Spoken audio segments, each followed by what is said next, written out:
Call the meeting to order for policies. Flag salute.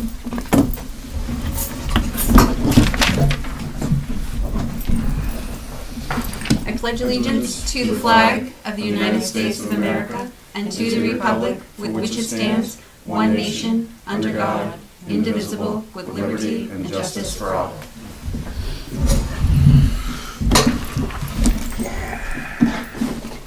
Any corrections on the last minutes?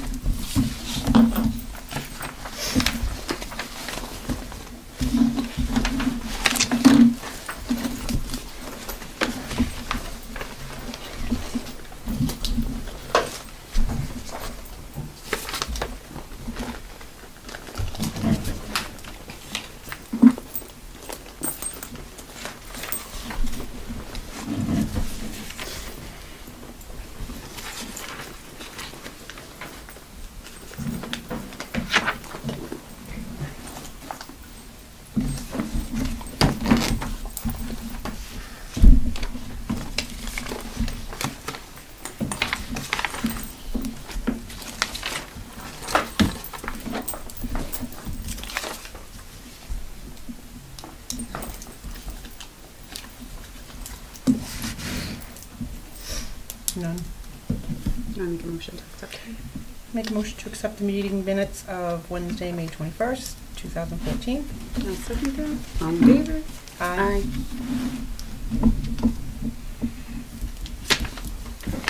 Public comment? Having none, seeing none. Policies BEA. Regular board meetings for review. In looking over this one, the only thing that we saw that needed to be changed, and it wasn't updated from last time, is that the meetings will start at 7. It hadn't been changed to 5.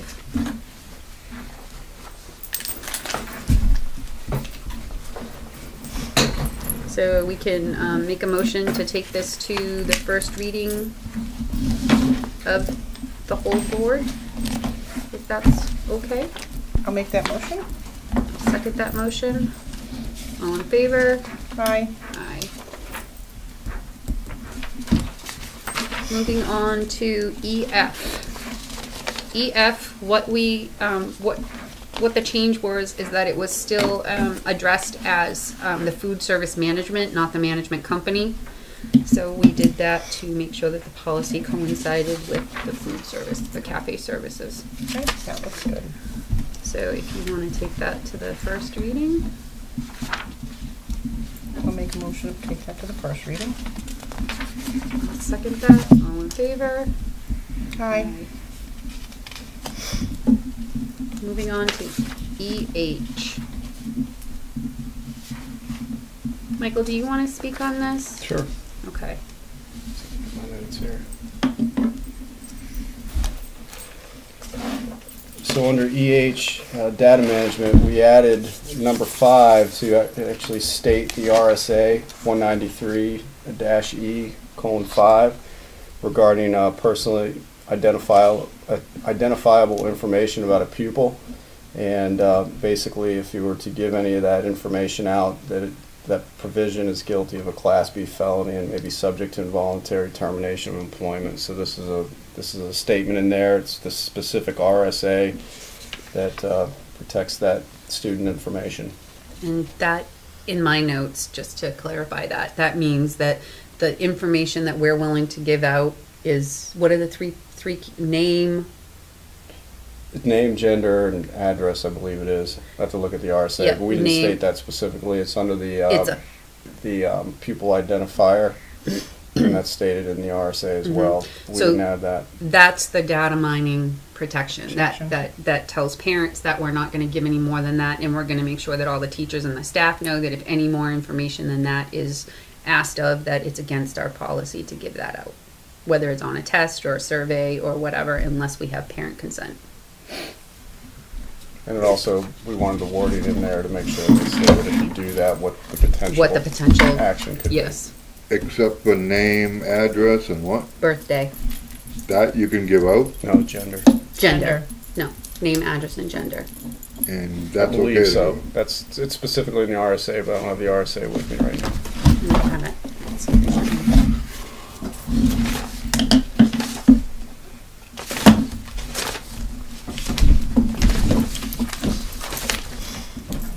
Do you have it with you, sir?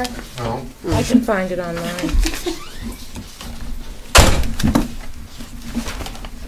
I had my glasses a little bit easier.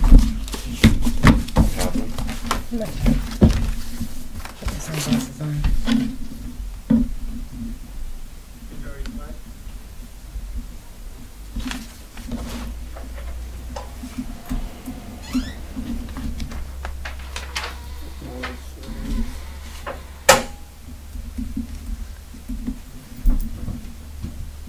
Hey, Ralph. Oh, yeah. Good.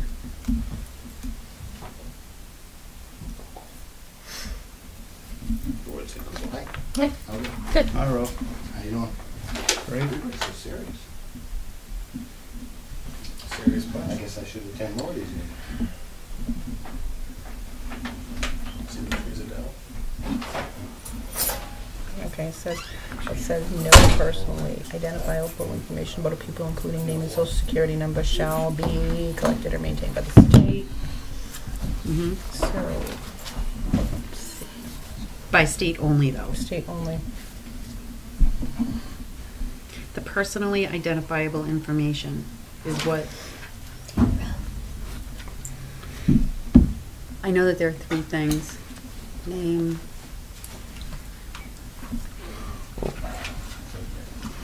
Well, here, it says it right there. No personally identifiable information about a pupil, including name and social security number. So you can't release the name. You can name and social security number can be collected by the state. Other identifiable things like how many moms do you have? What did you have for No, breakfast? that's not what it says. It says no personal identifiable information about a pupil, including name and social security, shall be collected or maintained by the state. So no, you can't release the name. They're a number, aren't they? Yes, Yeah, it's a that's part of unique student receiving the, identifier. Mm-hmm. that's what, so that information becomes their, basically their unique identifier, and it's a number. So that number No, is I'm what's trying to tell generated. you the information that we are allowed to give out. By RSA, you're not. I just Name read. is not, but I'm saying that there are 3 things that the RSA says that you are allowed to give out. Not this RSA. I believe it's under that personally identifiable information, not the unique identifier. I'm not sure. That's why I'm asking Michael to look it up. Yeah, I'm just figuring out specifically what the 3 pieces of criteria are, I believe. And that probably says you may, but you don't have to, correct? So we could make it more stringent and not release any of them.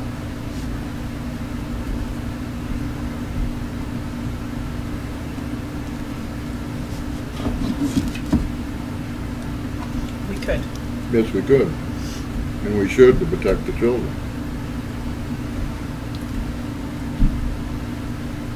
But I think one of them is that random generated number, isn't it, Michael? Yeah. Well, that's a problem in itself too. Don't give it out, period. But the state But says. the children need to be identified somehow. So if it's a random number, that's better than Name name and address, social security number. If you can give that identifiable number, gender, Why do they have to be identified by the state? Therein lies the problem. No, they do not need to be identified by the state. This is still a local school district. They do not need to be identified to the state. No.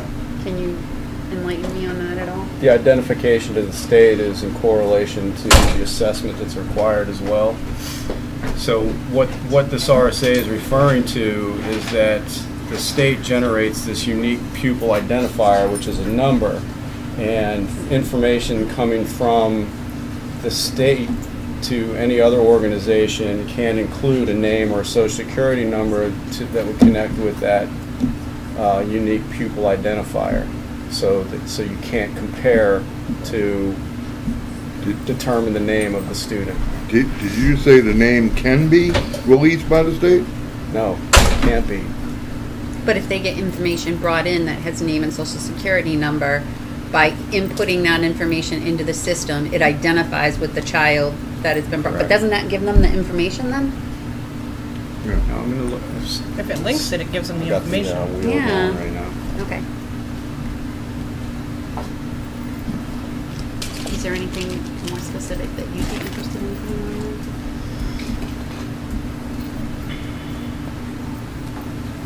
I just want to know what we're going to be able to. I would like to know the three Yeah, things. the that- three things. yeah. I mean, if it's name, I don't agree with it. No. No. Name and address, no, that's no. That you can Google anybody with a name and address. Exactly.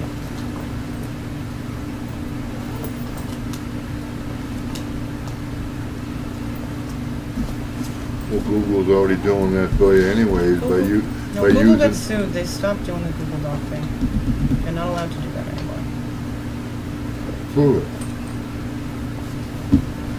They can. I mean, it's online. Prove I it. can Google it for you. Well, just because they're being sued doesn't mean They- they've stopped. It was already ordered that they can't do that anymore. Do you have that court decision? I can get that court decision. Would you for please? Yes, I will, sir. Thank you. Yeah, you should get your glasses on. Is that why she's squinting? Do you want mine?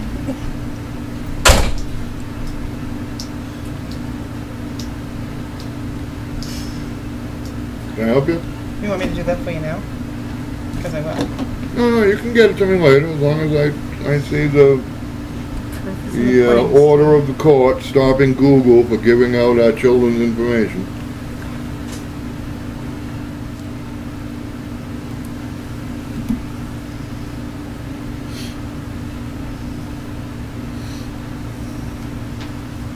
Okay.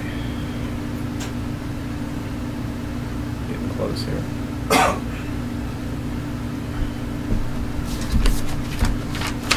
You just don't allow it. Pupil's name, date of birth, town of birth, and gender. Are the three identifiers? That is inputted to develop what's known as a random number generator. So Name, date of birth, town of birth. name, date of birth, town of birth, and gender. And that makes up the number. Yep. And is it linked, Michael? The system shall maintain that information in the name of the district of origin and no other information. So I might get number 3 as my identification number. That's based on the information that was put in, my name, date of birth, town of birth, and gender, and then I would be affiliated with Wakefield School District. Okay, but playing devil's advocate here, if someone is giving that information to the state, that means that they have that information. So they can identify it with someone, but Right. someone can still attach to that at some, if they got hacked or anything like that, all of that child's pertinent information could be taken out. Is that right? For a hack of some sort, I mean, I'm You not know, sure like- if that's ever happened. Well, credit cards happen, it happens to credit cards all the time. You can't tell me that they're not gonna move forward and do municipalities soon, if they haven't already. Possibly. Just don't release any information. Yeah. Oh, when I worked in student records, our job when we registered a student was to give that exact information to the state. From then on in, anytime we had communications with the state, the only thing we used was the unique identifier number. Nothing else was used in communication. So did you generate that unique identifier, or did the state? If I worked for the public school, it would be generated by the school district to give to the state. Oh, okay. I so- worked in a charter school. We did our own identifier number, which was not linked anywhere. So we just gave that information to the state. But the state used it so that if a student changed schools within the state, their information could follow them. Okay, so Michael, can you confirm or deny? Do we make up our own identifier and all of that information is stayed in-house? No, we don't. We don't generate our own numbers. We provide that information, and that becomes the student's SACID number. And the SACID number is how the student is identified for our assessments. So it's specific to track pupil level data. So from grade 3 to grade 11 on our state assessment, you can, that information, a student takes that assessment test, we just put a SACID label on there because it's been generated by the state, and then the test goes back. Is there a reason we can't do our own so that we don't have to hand out that information? Is there a process to do that, Michael? I quite honestly have no idea because I've no- never heard of a You local can't. Are we district required to do that that? We're a generated public their own. school. If not we're a public charter. school, we have to put that in? Right, we were our own independent district. We have to put what in? Children's identifiable information? No, we do not. And all you have to do is tell the state, I'm sorry, we're not giving out that information. Period. This is, no. Do not give out any identifiable personal information, period. Michael, what do we have to give? I'm going to word this and you're not going to like it, so 1 second. What would we have to give the state as a school system when we put a student in this school? I believe what's required here that would go into that random number generator, but I don't know the system well enough, quite honestly, to answer that. Okay, so how about for the next policy We need meeting, to- I do some more research and then we move forward on this? Sure. I can contact the state and see what. Why don't you contact the Yeah. state and see what our options are, and I can, if you contact them, I don't mind doing some legwork too, if you give me the websites or how to do it or whatever, I No, can know look who to that up. contact there. Right. Do? Yeah, all right. The only problem with that is the state's going to tell you, you absolutely have to give all information to us. That's Well, not a solution. you know And the what? question that I'll ask is, what if we don't? What if we, that's right. Right. Okay. Michael Well, will ma- ask. Well, that question should probably go to the school district attorney, not the state. Well, maybe you should ask both. I'll do both. Wonderful, Michael. Bring back to next meeting. Okay, Tell me more so, about the data management system as to how Okay. they generate that number. Mhm. I'm reading what's off the RSA, but the technicalities of RSA generating that is number is crazy. not something that I've ever experienced. Okay. Right. So I can't speak to it. okay, so the next one is IKG. It's awards and scholarships. We had to change this over because it said that the board may offer a variety of awards and scholarships sponsored by groups and individuals. It did not say anything about the board's scholarship of $500. So that is going to be added if appropriate. And then Mr. Fogg had indicated that he wanted to know more of the criteria and options to be part of the decision-making process. So in here, the board shall determine the award based on an essay that is submitted by the student answering a specific question. A committee consisting of 2 board members, the school principal, the superintendent, and middle school language arts teacher will review the essays and determine a recipient. So I would say that when we restructure in March after elections, that this goes on as a committee and 2 people get picked and they know that that's their job as a committee, and we move forward with that. I agree. Go to first reading. I'll make that motion. I will second that motion. All in favor? Aye. Aye.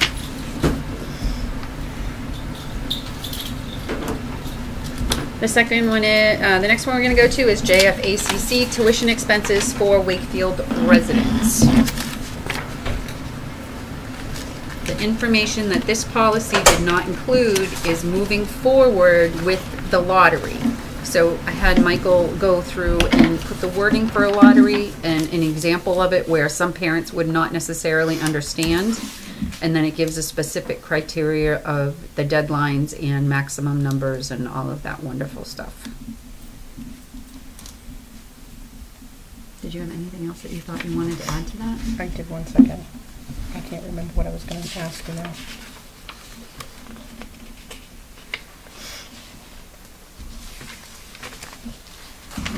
Yeah, what about dates For what, sir? for lottery? I have that in there. The dates are the first meeting in April. The board will conduct the lottery the first meeting in April. Students approved and attend public high schools other than Spalding need to confirm their acceptance and attendance of said school by July 1st. So in April, we will pick who goes. And July 1st, the students who haven't proved that they're accepted, we can go down the list for the next person and have them move forward with that. Bonnie, is this covering our district especially? No, out of district special ed is a totally Okay. different policy. Yeah. That would have been my only question. on Yeah, that one. that's a totally different policy because they have rights that the regular Right. students would not have.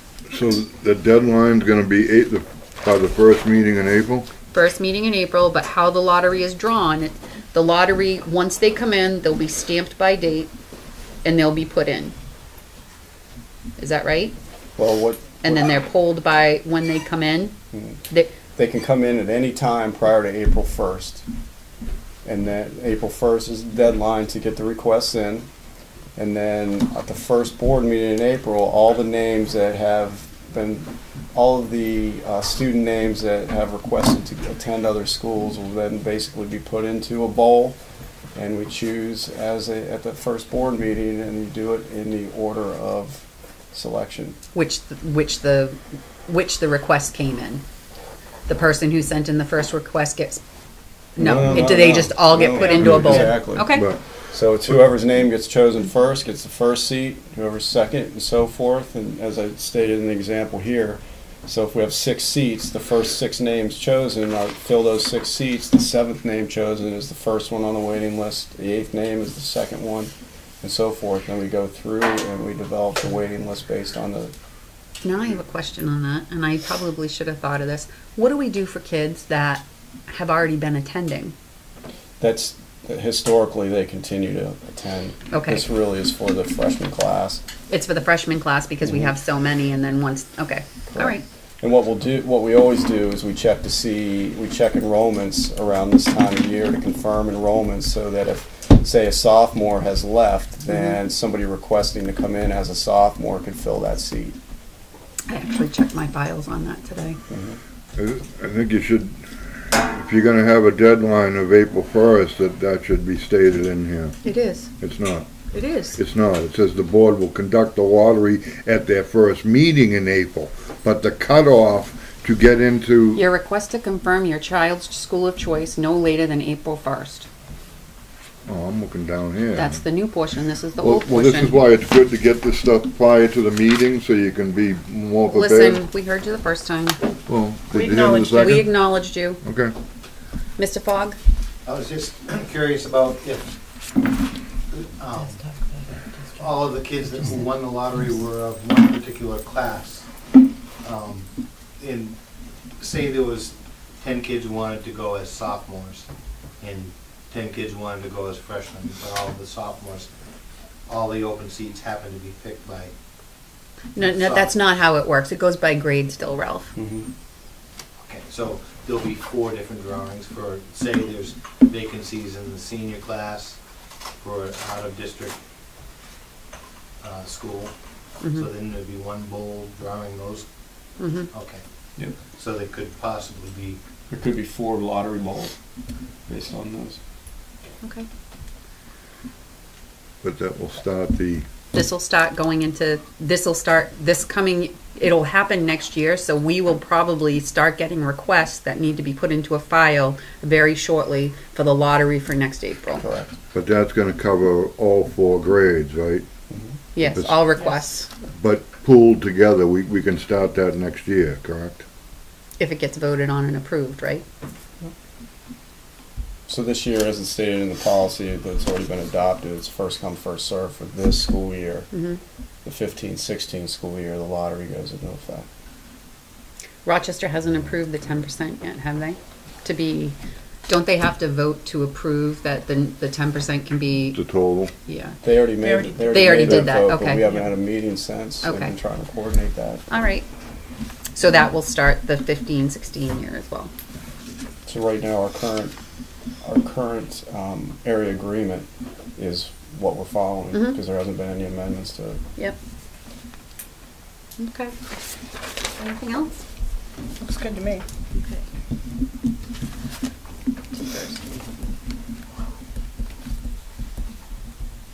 Make a motion? Make a motion to put it for the first reading. I will second that. All in favor? Aye. Aye. Okay, so now we're moving on to JFAD, and this is going to be the tuition expenses for non-disabled preschool students. And I'm going to tell you first and foremost, I dislike totally the words that are used for typical and non-typical. I just find that offensive, just because I don't think any child should be labeled that way.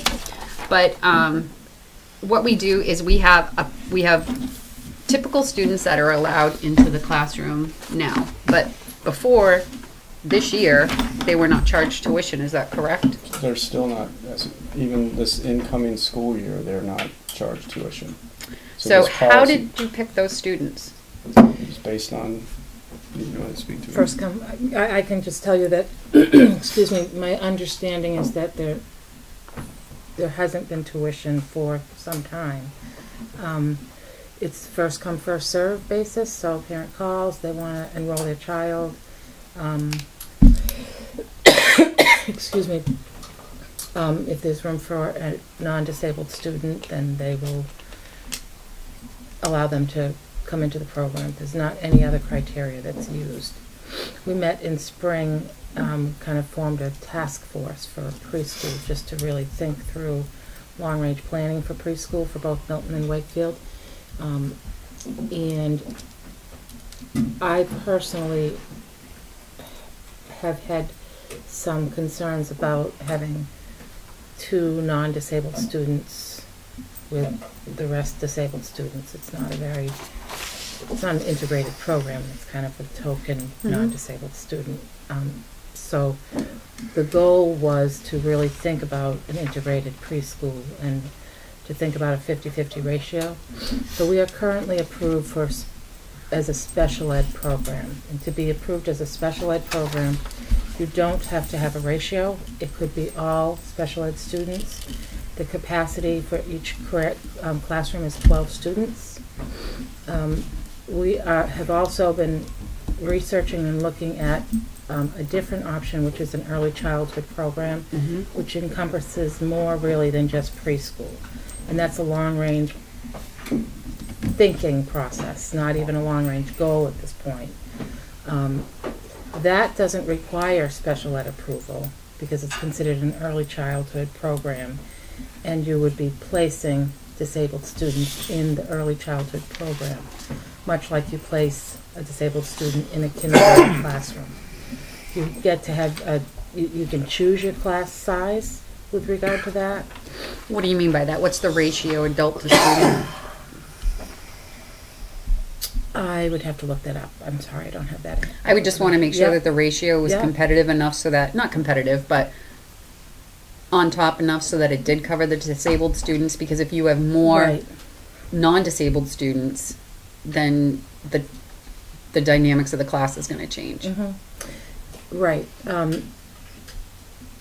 I just lost my train of thought. I'm so really sorry. That's okay. No, I'm so sorry. Where was I going? You said that you could pick your number. Right. Michael asked me for Wakefield what did I think we should do for right now, and my feeling is that we should remain a special ed approved program for right now, so that we know where you're going in the future. Will you be your own SAU? Will you want to, it's just right now I think it makes sense to stay as is. But I do recommend to try to have a better ratio. A 50-50 ratio is nice. What happened this spring apparently is that we had an influx of students that are non-disabled students that wanted to come to our preschool. Do you know why? I'm guessing. Why? Because there's no tuition. Right. Right. Right. I actually, when I learned the numbers for Wakefield, I told our preschool teacher to put a hold on it, because right now we have 7 non-disabled students. I dislike the word typical too. It's just been used for so long that it's like, ooh. So we have 7 typical. In the fall class? In the fall class, we have. Did that leave enough room for the disabled Well, students? that's why I've asked them to put a hold, because we've just got 3 referrals. So does that mean you'll tell the typical students that there's no room for them? Right, right. So right now we have in the AM, we have 2 non-disabled students and 2 disabled. Now that's the 3-year-old program, so we're just starting their program. So in January, we won't have 2 disabled students. We'll have more because they're transitioning. In the afternoon, we have 7 non-disabled students, 2 disabled students, 1 in process, and 1 that we're not sure that has just entered the child find. 7 is too many students, and I wasn't aware that happened, so I asked Judy to put a hold on it until we met. We had a policy, we thought about it. We also don't provide transportation for our non-disabled students, but we do for our disabled students because that's the law, that we provide transportation for them. Well, I just find that I'm worried where it's a special ed program to enhance the disabled children to be able to perform and achieve in a typical classroom moving forward, that if we don't focus on them in the preschool program with the idea that we had that this was to benefit them, then we're going to be pushing them aside, and I don't necessarily know if I agree with that. While I do agree that only picking 2 children out of everyone in the town and not having some identifier of how we pick those, because you know that it's a small town and whoever the 2 are, it's going to be, are they related to a teacher? Are they related to a school board member? Or are they, you know, and there's always going to be like, who knew and how did they get in? So we've met twice, the preschool task force, if you want to call it that. We've met with the woman from Parent Information Center, who is the person that kind of manages the preschool, through the DOE manages the preschool programming and is a good consultant. So we met with her and she gave us some good information, and then we met again ourselves to start to think about really what is our plan, what are we looking to do. My short-term goal is to set some procedures in place on how we do have our non-disabled students come into the program, because I agree with you, you know, if you've got 2 and there's others that want to come and we can't. Well, even your PM numbers now don't allow for any disabled moving in or any that are identified, because in all honesty, some folks don't even realize that there's a preschool program yet, and that they have the ability to send a child that might need a little extra help. So that, and you know, sometimes it's when their child goes to kindergarten that they're like, oh, we didn't know this program was available. He has a younger brother. And we have to do a better job at that, because we should be identifying them earlier on. So that was one of my observations this year, not so much in Wakefield but in Milton. But in both, we have to do a better job at finding those kids and making sure they're screened. And now, if does Milton offer transportation to their 3-year-old program, to their preschool program? Not for non-disabled students. No. Ralph? The residency requirements are applicable to the preschool, just like the regular. Yes, sir. So, is there a tuition expense for non-disabled students, or no? Not this time. Why did we make a decision to not tell parents they had to pay tuition? It's historically, it hasn't been a tuition program, so it's just coming to light. I don't think we had typical students before. Did we, when Scott was here? But those children didn't pay tuition. Right. I don't necessarily know if that's okay with me. Right, and we It's did certainly not we okay did some with me. research on other schools and public preschools that are really in the schools to help provide programming for disabled students. Some provide, some do not charge tuition, some do charge tuition, some have a sliding scale. So the basic range that I've found in terms of public preschools that are charging tuition for their non-disabled is between $100 and $150 a month. I have to say that I guess in my looking at it, if we have a preschool in town that's been in town for decades. They charge tuition, and if we're going to offer free preschool, that's going to pull away from them. And I know that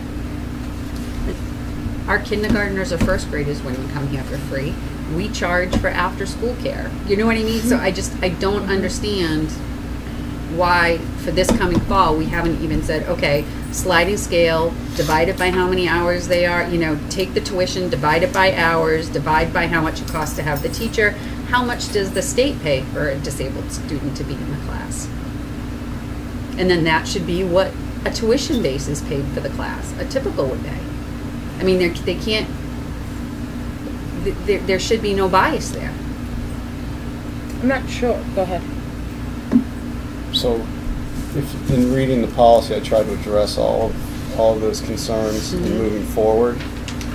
Particularly talking about how do we select a non-disabled student to be part of the program. So we'll basically utilize the same lottery system that we would for tuitioning high school students out. However, I stated in the policy specifically that the class size of 12, because of our program approval right now, and stated in the policy specifically that it's 12. Depending on the number of seats available to meet the maximum of 12, that's the number of non-disabled students that could attend. And the tuition would be set by the board. For this year? That's up to the board. I would think that we'd want to set a tuition for this year. I don't think that they should have, I don't think that should be a free thing. But we've already accepted these people, these children? That was going to be my question.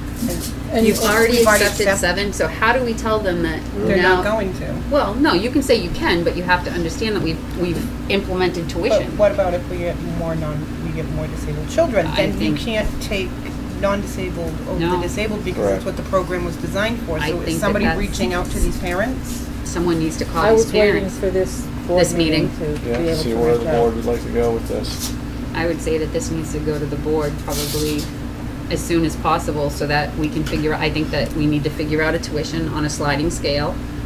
And I think that we need to, I would think that we need to tell those 7 typicals that have already been accepted that there's a tuition now and that their child, based on need of disabled children, may not be accepted any longer because of the influx. And I mean, I know why the influx came in the spring, because the program's free and it's a successful program. And what's gonna happen is it maxed out at 12 in here? It is. And we'd have to change the policy if we went to an early childhood education program. And, okay, so if it's maxed out at 12, what happens if you get a non-typical student halfway through the year? A disabled student? Yes, you would have to take him, which is gonna put it over the 12. Yeah, And- you'd have to let and someone how go, is that correct? How is that gonna? Or provide another teacher. Or provide another teacher. And that's the a huge difficulty. expense for, Right, but I think we really need to crunch our numbers, find out exactly how many 4-year-olds, and you probably have to leave a little room for 1 or 2, right? Yes. Yes. And do the parents know that when they bring their typical children in, that they could be told halfway through the year that the class is full? They do not at this point. No. Okay, I think those are all things that we really need to clarify, I like a couldn't lickety agree split, more. because there's just too much gray area. Right. Right, because if you're maxing out at 12, you get a I'm moving. Oh, move-in. I couldn't agree more. We're on the same Okay, page all about right. this. No doubt about it. We just, I said no doubt about it. No doubt about we're it. on the Okay, same page. It's just recently come to light that you have 7 typicals. okay, For me, it came to light last week. that's crazy. So So I would have can, put a stop on 5 at the most. okay, so I would like to ask that we decide on a sliding scale, we kind of fill in the little gray areas and bring this back to Norma and I for a policy meeting with you as soon as we can to clarify it so that we can get it into the next meeting. And the next meeting is going to be September, so how do We've got to do it before then because we've got to, 7 enrolled now. do we have We've gotta any do other something. meetings this month? Kids start next Wednesday. We have 5 students that are definite, 2 that have not responded back to the preschool teacher, and I think those 2 were given a deadline at the end of this week to say yes or no. I spoke to Judy at the beginning of this week and said, don't do anything until I get back to you after Wednesday's board meeting. And see, I'm considering and now, her like, question to me was, well, what about the non-disabled students that came last year and didn't pay anything? Are we going to charge them? you know, I think and the you have sad to thing do is it all. that the week before school, it's absolutely lousy to tell a parent that set up daycare, transportation, and this program to say all of a sudden you have to pay. So now I'm in my head saying, would it be ethical and honest to say, okay, we'll do it that way one more year, but the rest of this better be nipped in the bud, and parents better be informed of it before they enroll their child. I think that's the most reasonable way to go. It's reasonable, but is it going to look the best to the taxpayers? Right. I mean, I would even be happy to hear you say we'll give it till January, so that people do have, like, I agree with you, people do not have time right now to figure out what they're going to do differently. Who has the oversight on who's enrolling these students? Is that you, or It has- I mean, shouldn't that go before you and you Really go, should. hey, wait a minute, no, we can't do it this way? I mean, Yes, I think it a little should. bit And more the- control. Again, there was no procedure in place. Okay, and you're going to come up with one. I'm gonna come up really with quick. one. Yeah. Okay. Okay. So That's the reason of forming the task force, because there were so many things that weren't in place around it. I And that- have someone in back of you. Oh, okay. Mr. Sorry, Bogg. I didn't see that. Well, what if you charge the typicals tuition and then you need to make room for non-typicals? Wouldn't the folks that pay tuition be somewhat disgruntled that their children are being bounced out of the... All things we have to look at. So is it a monthly tuition? Is it an annual tuition? Those are all things that you need to be very specific on. And that's why I feel that we need time, because if we're talking, if we could address that concern if we go to an early childhood learning center compared to Well, you a could have approved 24 program. children with you- 3 teachers in the room. Correct. And so I think with the task force, all of these can be, all of these concerns and the logistics can be addressed. I'd like to go back to Norma's question about who oversees this. Ann and I have really been pushing to make sure that the preschool program becomes part of the school. Historically, it's always been this satellite program, however, it's housed at the school. So the oversight, and what I've always been accustomed to is preschool, is so this school becomes a pre-K to 8 school, and building administration oversees pre-K as well. The special ed coordinator oversees pre-K to 8. So that's how it should run, because right now there's this concept of separation where the preschool is a part of the school. So we need to address that. Okay, so where do you want to go from here? We need to get some answers, I think, before we can even do anything with this. Can you get as much information put together as you can? And Norma and I, actually, we spoke, and you're available in the mornings. You're available in the mornings. I don't know if you're available in the morning. I'm going to warn you now, I am not a morning person. So, but I'll be there, but I might not talk much, which might be beneficial to everybody. Before 9, right? Before 9 Oh, o'clock. yes. So 7:30. 7:30. So maybe in the next week, we can get together and get some information, and then we can move forward and maybe have this at the September meeting, and then from that information, I really just don't think it's right to tell those parents right now that, and if it's going to be a monthly, we can say starting in January. No, I agree, but I think that if we're going to go over with our enrollment, we need to Someone warn these need- parents yeah, like they now. need to know yesterday. And that's what I need to do a little more research on is, I spoke to the preschool director of the district I was formerly in about the fact that we're considering tuition and we're considering, do we want a special ed program versus an early childhood, and she was saying the danger in a special ed program where you're trying a 50-50 ratio is when you've met that 50-50 ratio and when another student comes in, do you need to then start a new classroom? Now, do we even have the capability of housing, say, a 20 child preschool room?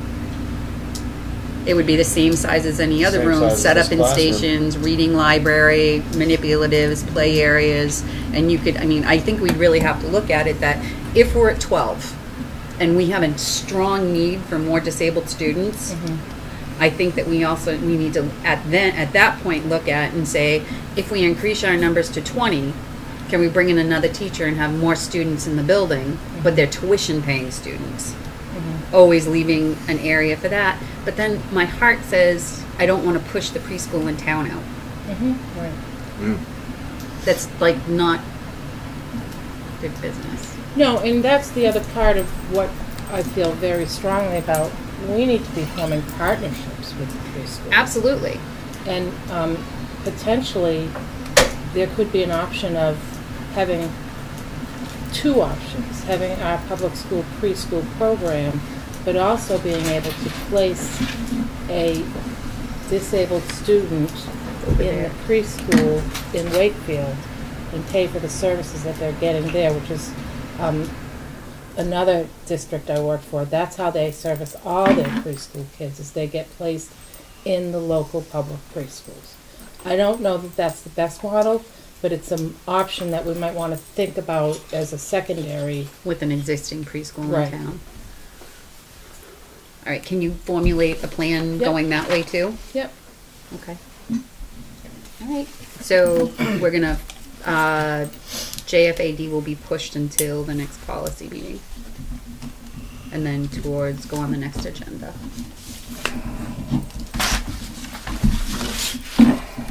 We were gonna come up with an employee policy, family members of employee policy. Yeah, we haven't gotten there yet, we're sorry. What's the, do you know the policy number? Not off the top of my head. no. Okay, so are you asking that, family employee policy will be brought to the next meeting? Any others? That's all I got for now. Any others, Norma? So we were gonna take a look at the opt-out policy for some of the testing. Oh, yeah. Do you want to speak on that, Michael? The opt-out? Yeah, just to develop a policy around opting out of a test that's against, which is against the law. I don't believe you can develop a local policy that goes against the Absolutely do. law. The parents have the legal authority to opt their children out. Period. That's what it is. There is an RSA that requires school districts to adopt a policy allowing an exception to specific course material based on a parent or legal guardian's determination that the material is objectionable or questionable. Correct. So I think we really need to put that in there. Some school districts aren't calling it opt-out, they're calling it refusal. I actually talked to a Nashua board member today, and they're looking into the same policy that we are, because they're having issues with the smarter balance testing as well. There is a way to go around it. They're not saying break the law, but the parents have the last say, the last word in this. The state doesn't own the children. There's actual verbiage for this. So I think we need to really take a look at this and put a policy in place. Do we have a policy for opting or refusing to do? No. Like if I don't want my kid doing this material, we don't have a policy for me to say, hey, Michael, I'm not letting them do it? We must have that because we have a health, when it comes to sexual education, parents can opt out. That RSA is fairly new, and it talks specifically about curriculum. Curriculum materials, but not the state assessment. But there is an actual policy online that's addressing the state assessments. Where did you find that? There's one online that's called Opt Out New Hampshire or something like this. This is New Hampshire Families for Education. There's a ton of information on policies and refusals, and they're not calling it opt out, they're calling it refusals. Right, and that's up to the parents, not the state of New Hampshire. Right, it is up to the parents, but Michael's right on the one side where he can't say, all right, yeah, he can't tell the teachers, do not give this testing, because he can't do that, that's against the law. Right. The parents can say, my child, I don't want my child doing that testing.